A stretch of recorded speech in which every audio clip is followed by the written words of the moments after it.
Frente Radiosa. El conflicto no es karma, es democracia. Complicamos la discusión. Hablamos de política. No lo soñé. La gente me figuró.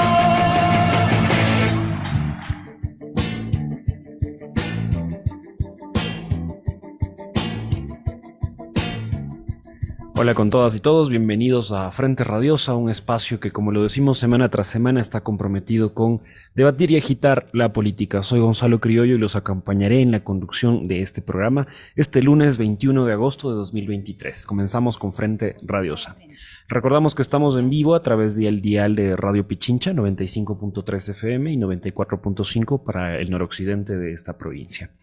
Esta es una coproducción del Foro de los Comunes y Registro Aurora. Les invitamos a seguirnos en redes sociales, donde posteamos semana tras semana los programas que hacemos, también clips, videos de cada una de las intervenciones que tenemos en este espacio. Hacemos llegar un fuerte agradecimiento a Línea Dura, medio de comunicación digital, ubicado en New Jersey, quienes retransmiten este espacio radial para la comunidad migrante en Estados Unidos. También un abrazo a la coordinación técnica aquí en los estudios y todo el equipo de producción del programa. En un interesantísimo panel hablaremos de la coyuntura política nacional con énfasis en las elecciones que acabamos de vivir ayer, este domingo. Para ello, hoy nos acompañan Mathieu Lecoing, politólogo, e Isabel Díaz, socióloga política. Porque la política no es karma, sino democracia. Bienvenidas y bienvenidos.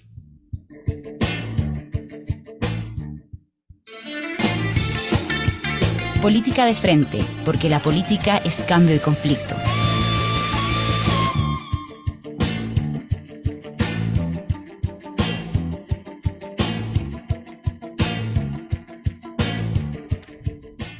Habrá segunda vuelta en Ecuador, en un incidentado proceso electoral sin voto de migrantes tras haber vivido el asesinato de un candidato presidencial. Habrá segunda vuelta en Ecuador. Luisa González y Daniel Noboa serán los contrincantes en este proceso electoral que se extiende hasta el 15 de octubre, en menos de 2 meses. La próxima presidenta o presidente de la República se definirá por fuera de quienes esperaba, al menos antes del debate. Esto cabe recalcar en medio del proceso de elecciones más violento que ha vivido el país. En un breve repaso por los resultados, Otto, Yacu y Herbas fueron los grandes fracasos en grandes números. Estos dos últimos, Yacu y Herbas, obtuvieron respectivamente 1.4 millones de votos menos que en la primera vuelta de 2021, mientras que el ex vicepresidente de Moreno apenas rebasó el 7% de votos válidos pese a todo el despliegue electoral. El securitismo representado por Topic desinfló su candidatura en el último tramo y su desplazamiento se convirtió en otra de las sorpresas de la contienda. En el caso de la Revolución Ciudadana, un escenario muy parecido al de 2021 se generó. Ahora, al momento de repasar cada caso en regiones, provincias o cantones, también los resultados tienen sus respectivos cambios. En medio de todo esto, otro mensaje contundente se dio. La ciudadanía votó sí, con un amplio margen de victoria, a dejar bajo suelo el petróleo del Yasuní y a prohibir la minería en el Chocó andino. En medio de las elecciones anticipadas por la muerte cruzada invocada por Lasso en mayo, 2 procesos ciudadanos han marcado una nueva agenda en la historia económica y política de este país. Con todos estos elementos que traigo sobre la mesa, ¿qué leer de los resultados de este domingo? ¿Cuál es el mensaje que los electores han planteado a la clase política del país? ¿Se abren posibilidades de transición democrática a las múltiples crisis que vivimos o simplemente es una profundización de lo que hoy en día experimentamos como país? De esto y más charlamos hoy en Frente Radiosa. Doy la bienvenida a Mathieu Lecoing, quien me acompaña aquí en los estudios centrales. Y quisiera hacerte una consulta sobre la primera impresión que tienes, estimado Mathieu. Ya tenemos cámaras. La primera impresión respecto a estas elecciones, estimado Mathieu, ¿cómo leer los resultados de este domingo? ¿Qué país fue el que votó este domingo? Bienvenido a Frente Radiosa. Bueno, buenas tardes, gracias por la invitación. Buenas tardes, Isa también, que está por Zoom. Bueno, creo que el contexto ha sido bien resumido, ¿no? Un país que está viviendo un ciclo de violencia en las cárceles y en las calles desde un año y medio, 2 años, y también una campaña electoral con bastante violencia política. Y eso es una continuidad con las elecciones locales de 2023, en las cuales justamente ya habíamos visto atentados contra unas 16 candidatos y candidatas en todo el país. Entonces, digamos, es una continuidad, pero ahora ya, digamos, pasamos a un grado más violento, con sobre todo el asesinato del candidato presidencial Fernando Villavicencio. Y eso, digamos, marcó un antes y un después de la campaña, ¿no? Fue un evento, un acontecimiento que movió bastante el tablero electoral. Y al contrario de lo que podíamos pensar, este evento finalmente no dio paso a los candidatos que promovían la mano dura, sino a un candidato que se hizo conocer sobre todo en el debate electoral a través de un buen protagonismo, digamos, en este debate, ¿no? Y finalmente un candidato nuevo, nuevo en el sentido de la edad, finalmente, porque no nuevo en su manera de hacer campaña política. De hecho, su manera de hacer campaña política es bastante vieja, bastante llena de clientelismo, entregando bonos, entregando regalos, etcétera. La vieja manera de hacer política de su papá al final, ¿no? Y eso creo que también hay que decirlo frente a algunos analistas que siempre están diciendo lo nuevo versus lo viejo. Entonces sí, es nuevo, digamos, en el sentido de que no estaba conocido dentro de la escena política nacional.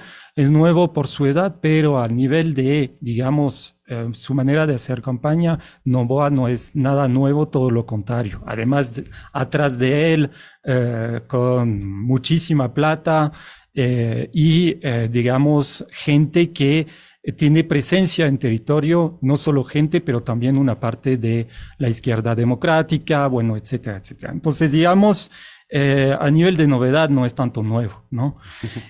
Pero este candidato que movió todo, porque antes del debate estaba alrededor de 5 o 6% en las encuestas y llega a obtener 23%. Este candidato que movió bastante, finalmente juega con un estado de ánimo de los electores y electoras que tiene que ver con el hartazgo con la política, la antipolítica, que es muy diferente de la pospolítica, ¿no? Estamos en un contexto diferente de 2021, en el cual la pospolítica sí estaba presente y tuvo sus resultados bastante importantes a través de Yacu Pérez y Xavier Herbas. Ahí ahora estamos en la antipolítica, y la antipolítica hace que tú tienes que hacer política de otra forma, y sobre todo está presente, estar a la escucha de la gente.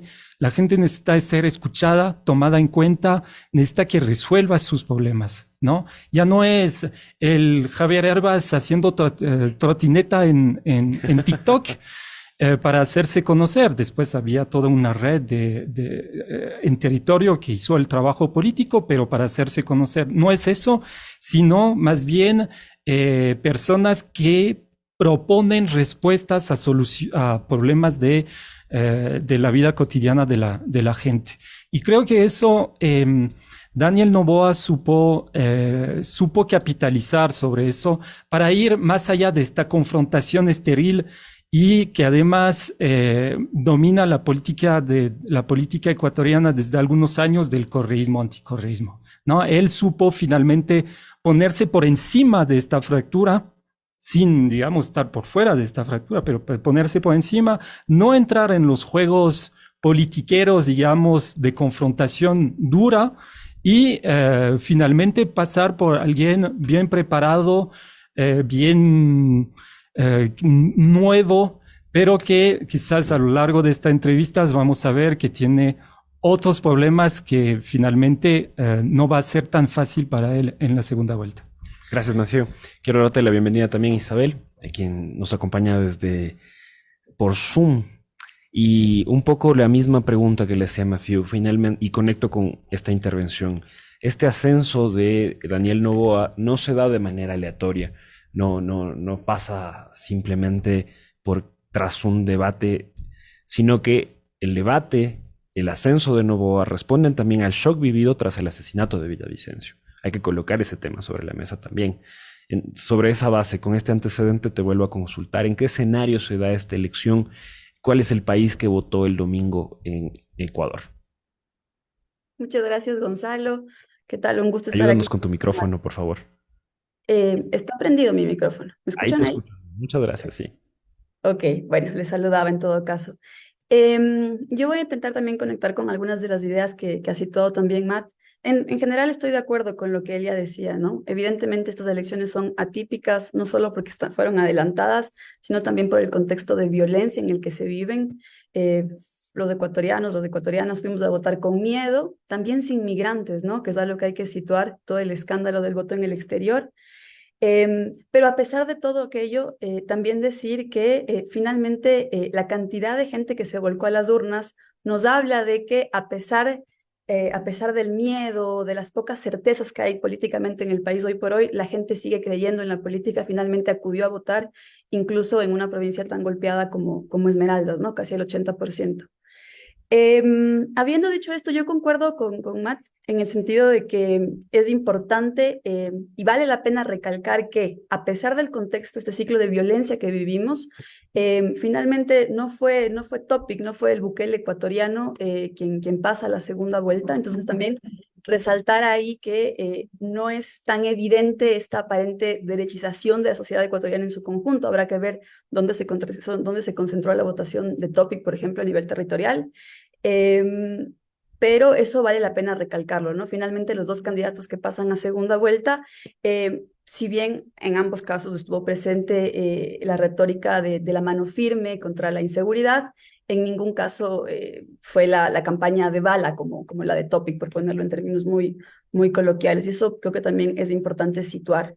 Nada más, lo que me quedaba sonando, y creo que vale la pena seguir dialogando al respecto, es esta noción de la antipolítica que la colocaba Matt sobre la mesa, porque yo más bien pensaría que en efecto la antipolítica está presente, pero no tanto en la figura de Noboa, sino pensar a la antipolítica como ese espacio de la negación del adversario, que en todo caso se concentraría, a mi modo de ver, más bien en la votación que tiene Villavicencio, Zurita, ¿no? Más bien ahí pensar este lugar de la antipolítica, finalmente del anticorreísmo, que más allá del voto homenaje creo que todavía sigue concentrándose en esa votación y que más allá de lo que se decía ayer en redes sociales y en el transcurso del día de hoy también, si bien se ha superado de alguna manera, no sé si superado es la palabra, pero si bien la gente ha optado por votar por Noboa, que es un candidato que va más allá de la polarización, todavía hay un nicho para quien para quienes el anticorreísmo sigue pesando, y eso también hay que entenderlo, saber bien también a nivel territorial dónde se concentra esa votación. Y quizás más bien pensar, en efecto, creo que también sobre eso tendremos que seguir dialogando a lo largo del programa, a Noboa vincularlo, si bien no con la pospolítica, entender, tal cual decía Mateo, yo concuerdo con él, sí, nuevo a nivel de la fachada, de la retórica, quizás en el debate pareció un poco fresco porque nadie lo atacó y no ataca a nadie, pero en efecto se monta sobre toda una red clientelar, su legado familiar, y entender bien cómo se está jugando esto de lo nuevo versus lo viejo y también cómo eso va a impactar de cara a la segunda vuelta. Hasta ahí lo dejaría. Gracias, Isabel. Voy poniendo algunos datos sobre la mesa. En términos generales, a niveles provincial, la Revolución Ciudadana gana en 12 provincias, Noboa en 8 y le sigue Cristian Zurita en 4 provincias. Respecto al 2021, Yacu Pérez ganó en 13 provincias, especialmente en la Amazonía y Sierra Centro. Andrés Arauz ganó en 8, especialmente en la costa. Guillermo Lasso ganó en 2, que eran Pichincha, sobre todo con concentración en Quito. Javier Herbas, digamos, ganó además en el Carchi. Carchi siempre nos da estos resultados extraños. Ahora pasan ciertas cuestiones y quisiera que lo vayamos leyendo en conjunto entre los tres. La primera cosa que llamaba la atención al momento de revisar los datos provinciales porque el CNE aún no sube datos cantonales. Hacemos también un llamado al CNE que por favor suban los datos cantonales para quienes estamos un poco loquitos con esto. Yacu Pérez sacó en las elecciones del 2021 1.7 millones, casi 1.8 millones de votos. En estas elecciones saca 370,000 votos. Perdió 1.4 millones. ¿Cómo explicar esa reducción radical que tiene Yacu? Y por otro lado, Herbas también, quien tuvo 1.4 millones en el 2021 y ahora saca 46,000 votos. Es brutal. Es una reducción del 97% de su votación. Igual perdiendo esos casi 1.4 millones que tenía. ¿Cómo leemos esa reducción absoluta que tuvieron estas candidaturas? Un poco lo ato a lo que conversábamos antes respecto a esta pospolítica que manejaron, pero ¿por qué en este contexto del país esa pospolítica no llegó a los electores en el Ecuador? Creo que estos dos, Yacu Pérez y Xavier Herbas, no respondieron al contexto político y al contexto en el cual se mueve la sociedad hoy en día. Es decir, finalmente, bueno, Yacu Pérez además fue en alianza con unos partidos que no tienen buena imagen, no tuvo el apoyo de la CONAIE, y eso sí es importante recalcar, sobre todo en 2021. Yacu Pérez intentó recuperar, digamos, las movilizaciones de octubre de 2019 y toda la bronca que tenía una parte de la sociedad frente al gobierno y al neoliberalismo. Pero finalmente, bueno, además de no tener el apoyo de la CONAIE, las bases territoriales de Pachacutic, yo creo que Yacu Pérez no era no era para él estas elecciones. Es decir, finalmente esta imagen de, bueno, voy a ser un poco directo, pero esta imagen de hippie en bicicleta, eso no calzó en estas elecciones. No necesitábamos de alguien que está promoviendo amor y paz en todo lado, sino de alguien que esté realmente resolviendo el problema de la seguridad. Eso no quiere decir que el problema de la seguridad solo se resuelve con mano dura, ¿no? Por si acaso. No hay que malinterpretar lo que estoy diciendo. Pero él no respondía a finalmente jefe de Estado que tiene que tener una cierta presencia para firmeza para controlar la policía, ¿no? Para reformar la policía, para transformar totalmente la policía y para, digamos, controlar también todo lo que tiene que ver con las cárceles, el narcotráfico, etcétera. Entonces, digamos, la imagen del candidato no calzaba con lo que se debatía, digamos, en estas elecciones. Y sin hablar de, digamos, proponer un ecuabolí atópico en el debate, digamos, eso fue fuera de lugar. Todo fuera de lugar, Yacu. Herbas, finalmente, en 2021 hablamos mucho de Herbas, el candidato TikTok, ¿no? Las últimas elecciones, tanto locales como estas, muestran que si hay que tener presencia en las redes sociales no son todo, como nos están vendiendo los grandes consultores políticos de este país. Y sobre todo en un momento de antipolítica, ¿no? De antipolítica y en un momento en el cual la población necesita presencia de los políticos y ver los políticos cara a cara, ¿no? Entonces se necesita mucho territorio.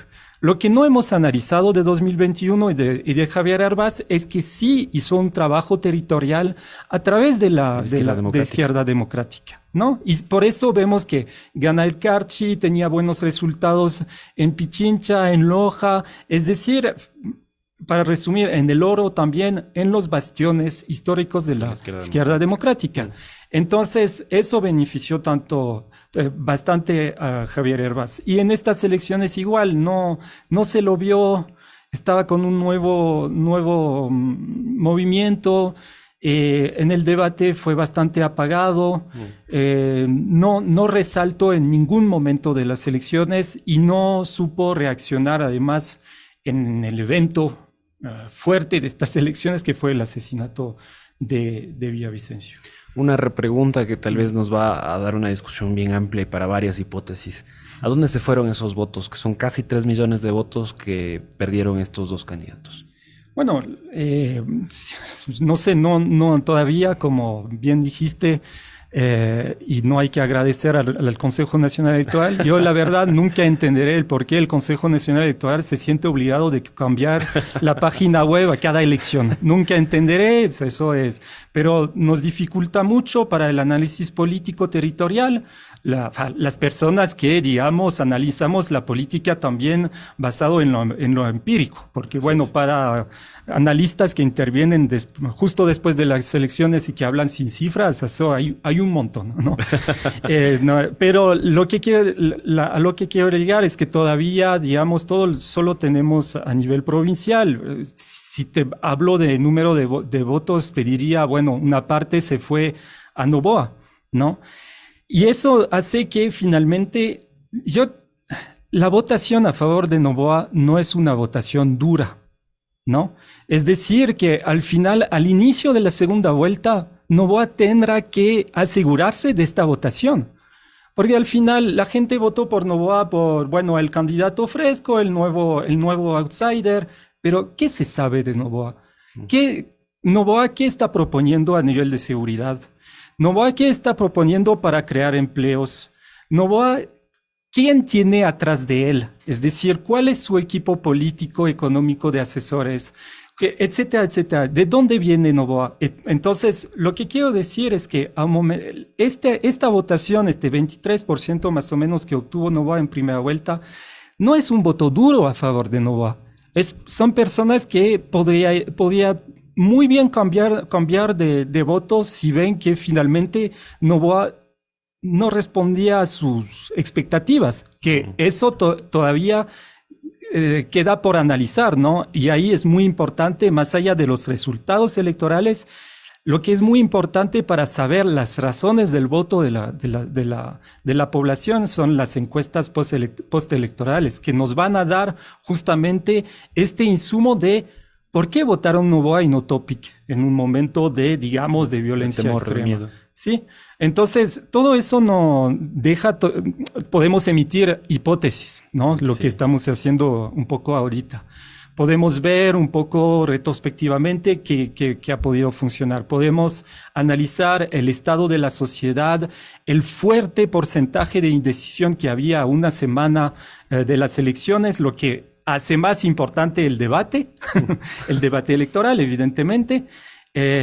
Pero, digamos, después lo que yo puedo intuir es que la campaña de segunda vuelta, de nuevo, todo puede pasar. Perdón, bueno, para los que me conocen, tengo este discurso desde 2 meses, pero es que todo puede pasar.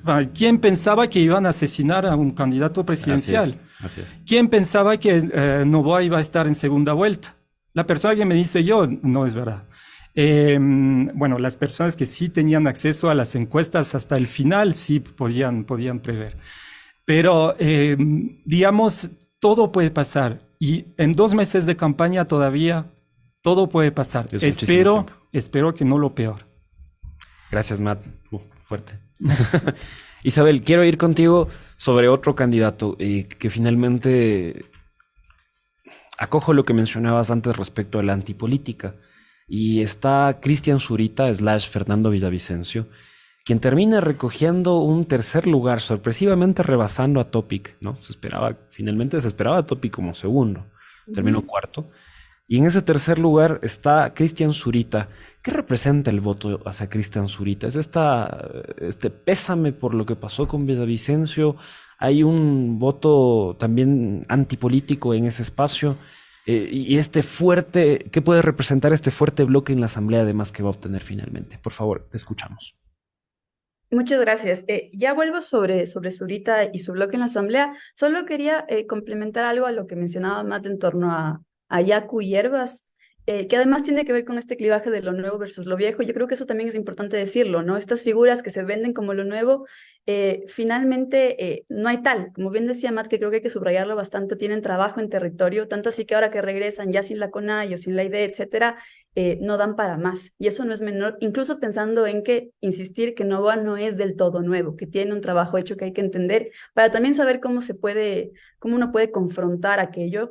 Y ya que estamos hablando de territorios, también pensar en cómo van a jugar ahí los poderes locales que finalmente recuperó la RC recientemente, ¿no? Creo que sobre eso podríamos seguir discutiendo más adelante cuando hablemos de los modelos que estarán en disputa. Que creo que también hay que ahondar en aquello, porque yo concuerdo que hasta ahora de alguna manera Novoa pasó casi que sin que nadie se dé cuenta, por así decirlo, nadie la atacó, él tampoco atacó mucho, pero ya incluso pensando en el debate de segunda vuelta, etcétera, habrá que ver, porque va a ser evidente, la confrontación va a estar, más allá de que él quiera o no, cuál es el modelo que representa, y eso creo que no solo con hipótesis, sino que ya uno puede ir viendo más o menos cuáles son los poderes económicos que están atrás de él, el modelo de Estado que tiene en su cabeza, etcétera. Entonces creo que es importante para pensar en los dos modelos de país, proyectos que se verán de cara a cara entre González y Novoa. Y ahora sí, volviendo sobre tu pregunta en torno al voto de Villavicencio Zurita, para mí eso es importante y por eso lo situaba antes.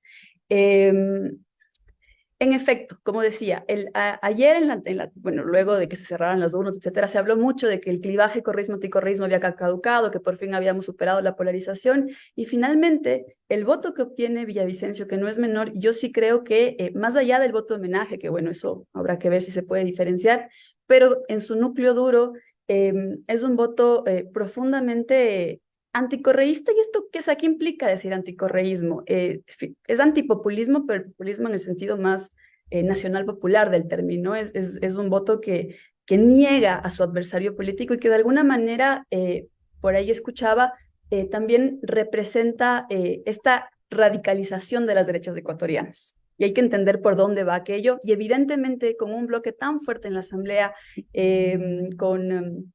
Ay, se me acaba de ir el nombre del exministro de Seguridad que entra encabezando la lista. ¿Perdón? Patricio Carrillo. Tal cual, exactamente. O sea, ¿qué tipo de figuras? Estamos hablando de quienes estuvieron atrás de la represión, ¿no? Además, muy cercanos a figuras tan oscuras como María Paula Romo, etcétera. Entonces, para mí, a mi modo de ver, es un voto que concentra todavía el anticorreísmo y que en sus modos de actuar en la Asamblea serán la derecha, no la nueva derecha, sino la derecha más radicalizada, más reaccionaria. Así lo veo yo. Gracias, Isabel. Nos vamos a una pausa en este momento, volvemos con más de Frente de Radiosa.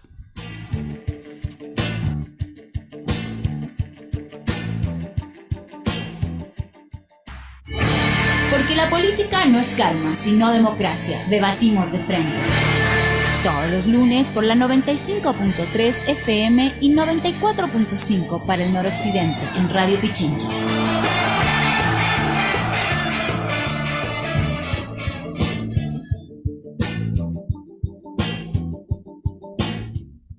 Son las 18 horas con 34 minutos. Usted escucha Frente Radiosa en Radio Pichincha 95.3 FM. Estamos hablando junto a Isabel Díaz, socióloga política, y a Mathieu Lecoing, politólogo. Hablamos de las elecciones 2023. ¿Transición o profundización? En este chuchaqui electoral que estamos viviendo en todo el Ecuador y que queremos escuchar precisamente los distintos análisis. Querida Isabel, quiero ir contigo para aterrizar sobre Hay que hablar también de los finalistas. Entonces, hablemos primero de Luisa González. Luisa González termina obteniendo poco más de 3.120.000 votos. Respecto a la primera vuelta de Andrés Arauz, esto implica un crecimiento del 3% en su votación. ¿Sí? Alrededor de 87.000, 90.000 votos. Todavía son datos del 94% de actas válidas, entonces hay que seguir esperando, van a cambiar. Y esto, cuando se analiza provincia por provincia, En cambio, conversábamos en la pausa con Mateo, se ve cambios interesantes. Por ejemplo, en el caso de Pichincha, donde está Quito, crece un 20% respecto a 2021, lo que representa más o menos unos 80.000 votos, de los 88.000, 90.000 que crece a nivel nacional. Queda en primer lugar en Pichincha cuando en 2021 Guillermo Lasso quedó en primer lugar. ¿Cómo se puede interpretar esto? ¿Es quizás ya un reconocimiento sobre la oposición que representó la Revolución Ciudadana al gobierno de Guillermo Lasso? ¿Cómo podemos también interpretar estos resultados que de manera general a nivel nacional tiene la Revolución Ciudadana, manteniéndose casi cerca de un 32-33%, sin ampliar lo que se esperaba tal vez para una primera vuelta? ¿Cuáles son tus impresiones respecto a los resultados de la RC? Sí, gracias. Bueno, en general el voto del RC es un voto duro. Yo sí creo que es un voto programático en el sentido de que finalmente representa un proyecto de país en el que en algún momento el programa estaba claro, quizás, y eso es lo que sí le queda debiendo a sus propios electores, pero también con miras a una ampliación, el desmenuzar el plan. Ok, está muy bien, hashtag ya lo hicimos, pero ¿cómo específicamente? Y no solo cómo lo hicieron, sino qué están planteando para el Ecuador de hoy en día, que evidentemente no es el mismo de hace 10, 15 años. Entonces, sí, yo creo que la RC en su momento de auge en general se caracterizó por ser un proyecto político, con tener una visión de Estado, un modelo de país, y eso es algo que de alguna manera quedó corto en esta primera vuelta, y de cara a la segunda vuelta tendrán que entrar con mucha más precisión a aclarar, e incluso para las nuevas generaciones, para buscar nuevos votantes que se acerquen, plantearle nuevos horizontes utópicos incluso. Por ejemplo, y algo que de alguna manera tú lo mencionabas al inicio, me parece, cómo van a dialogar o cómo van a procesar la victoria del Yasuni. Que incluso ayer ya en una entrevista en Sonorama, me parece, el expresidente Correa ya emitió su opinión al respecto. Entonces sí creo que al proyecto como tal, a todas las figuras que están allá adentro, todavía quedan debiendo un procesamiento más amplio, no solo como una cuestión de números, ni mucho menos, sino entendiendo las identidades políticas que se juegan ahí, ¿no? Y esa nueva apuesta que se evidenció en la consulta popular. Y algo que me parece súper interesante, esto que mencionas de que, por ejemplo, haya crecido en Pichincha, la RC, yo creo, me atrevo a decir que tiene mucho que ver con el hecho de que ahora tenemos una alcaldía de la RC en Quito, la propia prefectura, y me puedo imaginar que eso va de la mano, y también conectando con aquello, si en la primera vuelta todo el poder local que fue recuperado por la RC no se evidenció en los discursos, quizás sí en el trabajo en territorio, pero no necesariamente en el discurso de la candidata. Ahora tendrá que hacérselo con más fuerza, más aún si pensamos que han logrado recuperar votantes en Pichincha que decíamos en su momento fue quien le dio la victoria a Lasso, ¿no? Todavía hay un margen de crecimiento y tienen que trabajar mucho más de la mano con sus propias alcaldías, con sus autoridades locales, creería yo. Gracias, Isabel. Sobre eso, ¿cuál es tu opinión, Maciel, respecto a esta victoria que tiene Luisa González y la Revolución Ciudadana? ¿Qué le faltará para en esta segunda vuelta poder alcanzar aquellos votos que requiere para tener la victoria? Bueno, primero, nos pasamos la mitad del programa a hablar de los otros, pero primero la Revolución Ciudadana ganó de nuevo la primera vuelta, ¿no? Y con un porcentaje de votos válidos alrededor de 33%, que no es despreciable, ¿no? 10 puntos delante del segundo, y además un bloque legislativo que obtiene más asambleístas que en 2021. Entonces, la Revolución Ciudadana, de nuevo, se fortalece alrededor, digamos, de un cierto porcentaje. Bueno, después, el problema de la Revolución Ciudadana es que su mayor debilidad es un poco ¿cómo decir? Su arrogancia de siempre decir vamos a ganar en primera vuelta, ¿no? Una sola vuelta, lo que hace que si llega a la segunda vuelta, a pesar de haber ganado, a pesar de haber mejorado sus resultados a nivel general, ¿no? Luisa González obtiene 1.5% más de votación que Andrés Arauz en la primera vuelta de 2021. Entonces, más asambleístas, pero te quedas con esta sensación dentro de la militancia de la Revolución Ciudadana de derrota, porque justamente tiene un discurso que no debería tener. Un poquito más de humildad en la política no estaría mal, ¿no? Entonces eso es un primer punto. Segundo punto, toda la campaña de la primera vuelta, la Revolución Ciudadana habló a su voto duro. Ya lo hicimos, fuimos el mejor gobierno, pero finalmente se quedó en el pasado. Y yo te voy a decir, claro que no hablaron de futuro, no propusieron una visión de futuro a la sociedad, pero además dejaron de lado el presente.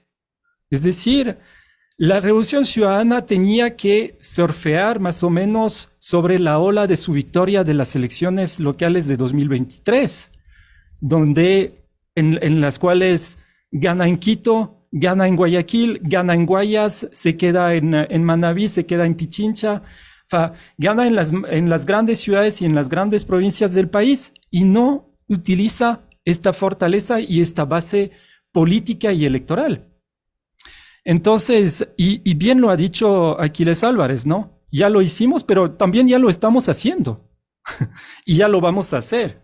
Pero lo que quiero decir es que finalmente, teniendo siempre la mirada hacia lo nacional, teniendo siempre la mirada hacia atrás, hacia el gobierno de la Revolución Ciudadana a nivel nacional, perdieron el horizonte de tener un presente, gobiernos locales en territorios súper importantes del país, gobiernos locales que están haciendo política pública, que están, además, el eslogan de las elecciones locales es: vamos a empezar a reconstruir patria desde lo local. Y eso te lo pasaste por la ventana. Entonces, ahí hay personas que conocen su territorio, que conocen los electores, que saben cómo hablar a estos electores. No es lo mismo hablar a alguien de Manabí que a alguien de Pichincha. Es un poco lógico lo que estoy diciendo, pero siempre hay que repetirlo, ¿no? Y eso hace que finalmente no logró penetrar más en territorio. Después, lo que es interesante es ver las variaciones entre 2021 y 2023, a partir de las regiones, sobre todo. Bastión electoral de la Revolución Ciudadana sigue siendo la costa, con fuerte presencia en Manabí, en Los Ríos, en Guayas, en Esmeraldas, pero vemos que, por ejemplo, en Guayas, en comparación con 2021, pierde 100,000 votos. 100,000 votos no es cualquier cosa, ¿no? Pasando de 950,000 votos a 850,000 votos, más o menos, ¿no?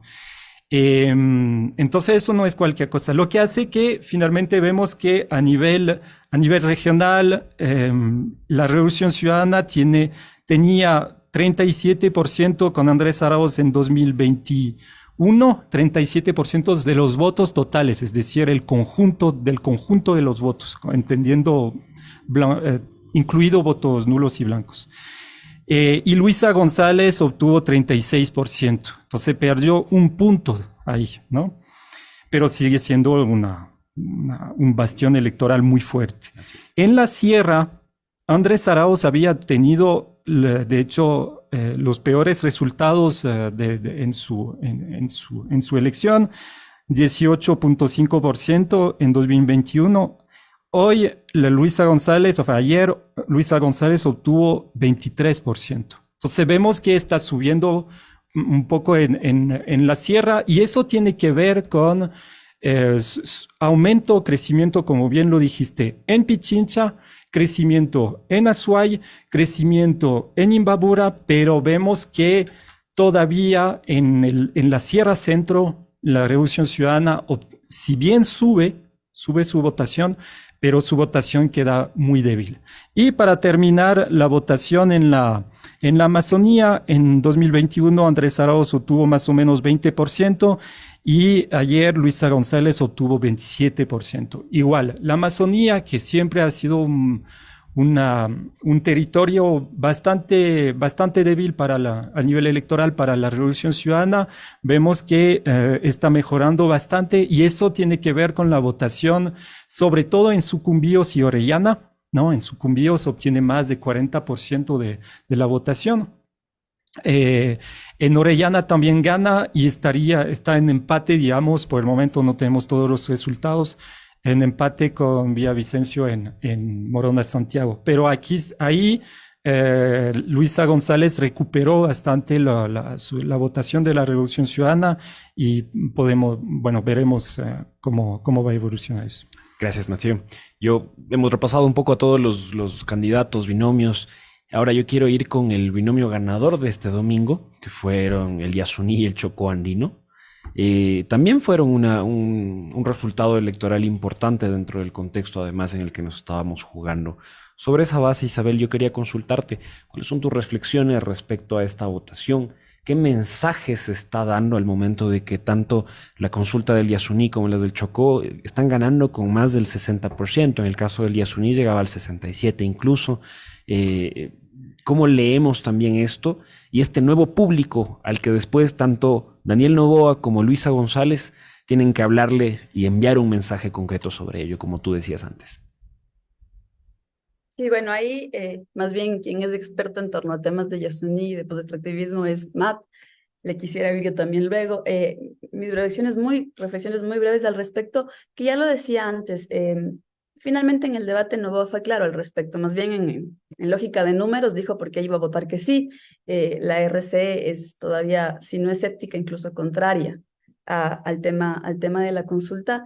Y en una mirada muy histórica, muy procesual, finalmente, si no la debacle, la caída de la RC se comienza ya a amasar luego de la gran victoria de la primera vuelta del 2013, temas como todo lo que fue el Yasuní, la consulta popular, evidentemente ya luego las salvaguardias, las banderas negras, ya desde ahí comienza a perder terreno la RC para, bueno, evidentemente llegar a lo que sería Moreno, la traición, etcétera.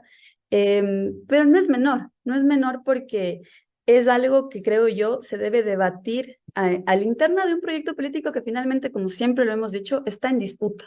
Habrá figuras que sean todavía bastante contrarias a lo que representa la victoria de la consulta popular, pero creo yo que en aras de seguir ampliando, de hablar a nuevos públicos, yo me atrevo a pensar que hay muchos jóvenes ahí, es una hipótesis, finalmente tampoco tengo claridad sobre el perfil de los votantes, pero creo yo que toda la bandera, no solo el Yasuní, por ejemplo, también el tema de las agendas de género, etcétera, atraen mucho a las nuevas generaciones, etcétera, y la RC, incluso los nuevos cuadros, los cuadros jóvenes dentro de la RC, tienen que saber cómo ir renovando desde adentro, disputando y ampliando el proyecto. Muy en la lógica de lo que yo decía antes, finalmente se tiene que poner sobre la mesa el programa, y eso implica dialogar con estas nuevas realidades, que más allá de los números, de los costos, de cuánto va a costar lo uno y lo otro, hay que entender las identidades políticas que se han ido fraguando atrás de la defensa de temas como el Yasuní, pero también de género, entre muchos otros.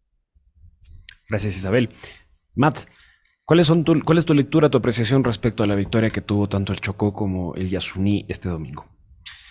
Bueno, primero, perdón, una opinión personal, pero me alegro mucho de estos resultados. Estos resultados tanto en el Yasuní TT, ¿no? Hay que tener cuidado, hay otra explotación petrolera en el Parque Nacional Yasuní, pero ahí no sé, la consulta se concentró en el ITT, ¿no? En un bloque petrolero de una parte del Yasuní. En el Yasuní y en el Chocó andino. Entonces, esta vez, por primera vez, tuvimos una consulta popular a nivel nacional sobre explotación petrolera. Y la del Chocó es sobre explotación minera a nivel local, ¿no? yo voy a volver, digamos, sobre las últimas. Tuvimos en las últimas elecciones 3 otras consultas populares, ¿no? Y en esta, siempre a nivel local, minería a nivel local, pero se concentraban en el Azuay, que es una provincia con mucha resistencia a la explotación minera y además bien organizada alrededor de organizaciones ambientales en este territorio. Pero esta vez fue en Quito y a nivel nacional. Y siempre en estas consultas populares gana el no a la explotación, entonces en esta vez el sí, pero votan en contra de la explotación minera y de la explotación petrolera, y además con resultados que no son resultados chiquitos, digamos. Más del 60% para la consulta popular del Yasuní y casi el 70% para el Chocó. Y en 21 en Cuenca fue casi 80% en contra de la explotación. Entonces no son cifras menores. Y creo que ahora la clase política, las organizaciones políticas y en especial las que se sitúan, digamos, en el lado más progresista, creo que tienen que escuchar este rechazo.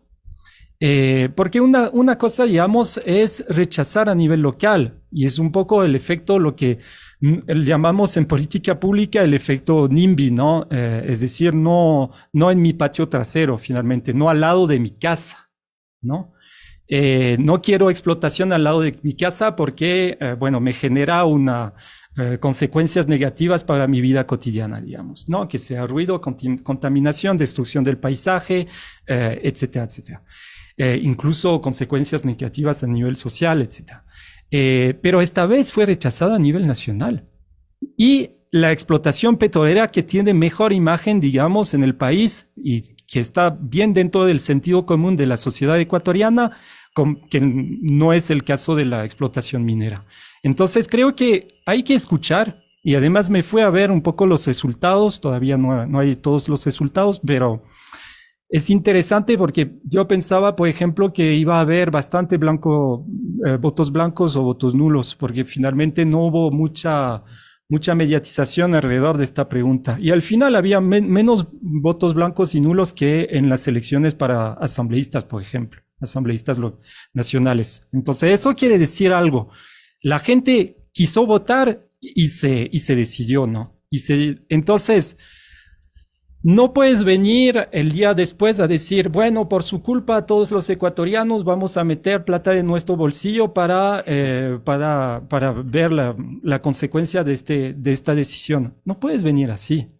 A un momento hay que admitir, bueno, nosotros pensábamos, apoyamos el no en la consulta, pero vemos que la población está diciendo y de manera bastante fuerte no a la explotación. Entonces escuchamos, tomamos en cuenta y admitimos que nuestra opinión no es la mayoría en el país, ¿no? Entonces no es muy difícil decir eso.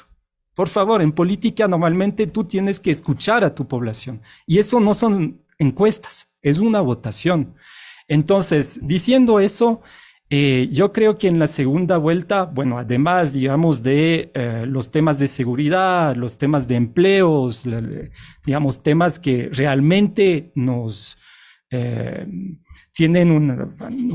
preocupa a nivel cotidiano, me gustaría que a partir de estos resultados, la candidata y el candidato se pongan a debatir sobre qué vamos a hacer a partir de estos resultados. Y eso tiene que ver con un debate también. En menos de 10 años, el Ecuador ya no va a exportar petróleo, ¿no? Ya no va a ser un país exportador de petróleo. ¿Cómo vamos a hacer la transición para tomar en cuenta esta realidad? Esa es una realidad, no hay más reserva. No. Puedes tener un poco por ahí, por allá, pero no hay más. Entonces, ¿cómo vamos a hacer esta transición? ¿Cómo vamos a empezar desde hoy? Porque esta transición va a tomar varios años. para pasar de un país exportador de petróleo a un país post-extractivista. ¿Cómo vamos a hacer esta transición? Y eso es todo tomar en cuenta las consecuencias sociales, las consecuencias económicas para el Estado, las consecuencias ecológicas. Es todo un programa que ahí sí te dibuja una sociedad hacia el futuro. Entonces, digamos, las urgencias de seguridad y económica, pero también debatir sobre esta sociedad de futuro que es necesaria porque es una obligación. El cambio climático es una realidad en el mundo. Es una realidad no solo en el mundo, pero que también tiene consecuencias en Ecuador. Entonces, yo no he visto, lastimosamente, no he visto eso en la primera vuelta. Creo que las consultas populares y todo el debate rico que hubiera podido haber alrededor de estas consultas populares fueron muy opacadas por los temas más de urgencia, y lo puedo entender, pero ahora que hay dos candidatos en segunda vuelta y además que tienen que proponernos una visión de futuro para el país, tienen que tomar en cuenta los resultados de estas dos consultas populares, además de las 3 otras que hubo en 2019 y en 2021. Gracias, Matt. Estamos acercándonos al final del programa. Quisiera, Matt, culminar contigo y luego voy con Isa sobre tus conclusiones respecto a los resultados electorales, retomando un poco la pregunta que planteábamos desde el inicio, ¿no? ¿Qué está en juego ahora en esta segunda vuelta? Quizás hablábamos de un Daniel Noboa que finalmente se presenta como un candidato conciliador, pero que también representa los intereses empresariales más, ¿cómo podríamos decirlo? De los más antiguos que están en este país, de los más retrógradas incluso, y que van a tener una fuerte presencia también en esto. Por favor. Yo creo que tanto Luisa González como Noboa la tienen difícil. No va a ser fácil, y no solo por el contexto de violencia en el cual se desarrolla estas elecciones, sino Luisa González tiene que responder finalmente a cómo la Revolución Ciudadana puede ampliar su votación más allá del voto duro, que no le es suficiente para ganar las elecciones en segunda vuelta. Eso es una pregunta que tienen que hacerse seriamente, y tienen que hablar a otros sectores de la población y ampliar sus diferentes modos de interactuar, digamos, con diferentes sectores, como por ejemplo con el movimiento indígena, pero también con otros sectores, los transportistas, los agricultores, los estudiantes, etcétera, etcétera. Por otro lado, Noboa tampoco tiene todo fácil. Justamente va a tener que responder a algunas preguntas que no son fáciles. ¿Cómo va a poder gobernar sin bloque legislativo? ¿No? Va a reproducir lo que hizo Lasso, ¿no? Ya tenemos una experiencia sobre eso, y vemos que la experiencia fracasó. ¿Cómo se va a desvincular de estos intereses económicos bastante importantes, ¿no? Los bananeros, etcétera, etcétera, ¿no? La agroexportación finalmente, que gobernó este país durante muchísimos años, durante los 200 años, digamos, de la independencia del Ecuador. ¿Cómo va a responder finalmente a algunos electores, a algunos sectores que ellos sí quieren confrontación con el correísmo, sí quieren mano dura en la seguridad, y que además, digamos, no son tan nuevos y no son tan frescos para la imagen de Noboa? Gracias, Matt. Isabel, tus reflexiones finales. ¿Qué está en juego? Bueno, muy brevemente, yo creo que finalmente, en el caso de Noboa, en efecto, lo que está en juego es cómo se recomponen las élites que han estado de alguna manera fracturadas luego de la disputa Nebot-Lasso, y que quizás con Noboa puedan rever cómo concuerdan con sus intereses económicos, etcétera. Pero finalmente lo que se va a conjugar ahí, a mi modo de ver, sería un gobierno empresarial. En ese sentido, creo que lo han situado adecuadamente desde la Revolución Ciudadana. Y en el otro lado, en efecto, yo me voy a quedar con esto que decía Matt: escuchar, ver la votación, y evidentemente salir de la lógica del voto duro y comenzar a ampliar. Y eso apela a todo el campo popular, progresista del país. Entonces, también es escucharnos mutuamente, ¿no? Que la RC tendrá que ampliar, tendrá que comenzar a dialogar con los más, pero también, por ejemplo, esperaría yo desde figuras como Leonidas Diza y otros dirigentes populares que también tomen postura, porque finalmente creo que esto también hay que situarlo con claridad. En la segunda vuelta se disputan dos proyectos, dos modelos de país radicalmente opuestos, digamos. En efecto, la RC tiene mucho que aprender, tiene que ampliar, pero de alguna manera es un proyecto que ya abogó por un Estado de derechos para todos, inclusivo frente a un gobierno empresarial que a lo sumo mirará hacia arriba. Entonces creo yo que hay que situarlo y ya luego ver cómo se pueden ampliar las alianzas dentro del campo popular. La participación política se ve como una posibilidad y esperanza en este contexto complejo para el país, que no aguanta más. Se requiere un cambio pronto y eso es lo que en las urnas hemos expresado este domingo. Esto fue Frente Radiosa. Nos vemos el próximo lunes.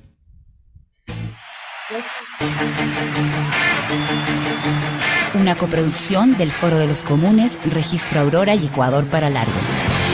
No lo soñé.